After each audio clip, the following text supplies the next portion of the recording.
12 পাতার অন্নপূর্ণা ভান্ডারের application form, এর মধ্যে 10 পাতা শুধু কোয়েশ্চেনিয়ার, এর মধ্যে 3টে সেগমেন্ট যথেষ্ট আপত্তিকর। কি কি? 1 নম্বর আপত্তিকর জায়গা হচ্ছে bank account of the head of the family and all adult family members. এখানে সমস্যা যেটা, অন্নপূর্ণা ভান্ডার মোস্টলি করা হয়েছে বাড়ির মহিলাদের জন্য, কিন্তু সেখানে সবার ব্যাংক অ্যাকাউন্ট নাম্বার লাগবে কেন? দ্বিতীয়ত, সবার ব্যাংক অ্যাকাউন্ট নাম্বার দিয়ে দিলে সেটা কি সিকিউরিটি ব্রিচ হচ্ছে না? ইনভেশন অফ প্রাইভেসি হচ্ছে না? সবার অ্যাকাউন্ট নাম্বার দেওয়া বাধ্যতামূলক আমার মনে হয় না আছে, এবং অ্যাকাউন্ট নাম্বার দিয়ে দেওয়া মানে সবার অ্যাকাউন্ট নাম্বার কিন্তু পাবলিক হয়ে যাচ্ছে। যে বেনিফিশিয়ারি, যার অ্যাকাউন্ট নাম্বার নিলেই যথেষ্ট, যার অ্যাকাউন্টে টাকাটা ঢুকবে, সেখানে সবার অ্যাকাউন্ট নাম্বার নেওয়া হচ্ছে কেন? এখানে কিন্তু আপত্তি আছে। দ্বিতীয় আপত্তিকর জায়গা হচ্ছে অ্যাসেটস, হাউসের size, weather your family ওনস any land, এগুলো সব ঠিক আছে, গাড়ি অবধি ঠিক আছে, কিন্তু লাস্টের যে সেগমেন্টটা সেটা হচ্ছে status of health insurance coverage family member wise. প্রত্যেকের হেলথ ইন্স্যুরেন্স কভারেজ জেনে সরকার কি করবে?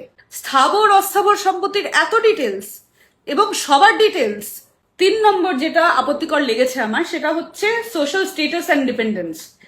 প্রত্যেকটা ফ্যামিলি মেম্বারের ছেলে মেয়ের জেন্ডার, স্কুল টাইপ এবং রিলিজিয়াস ডিটেলস। একটা জিনিস ভুলে গেলে চলবে না, এমনকি ইলেকটোরাল রোলেও না রিলিজিয়াস ডিটেলসটা কিন্তু কোথাও you can't force anyone to expose. তার মানে এখান থেকে কি এই দাঁড়াচ্ছে যে কোনো একটা সরকারি সুবিধা পাওয়ার জন্য আমাকে আমার রিলিজিয়াস আইডেন্টিটিটা রিভিল করতে হবে, এটা বাধ্যতামূলক?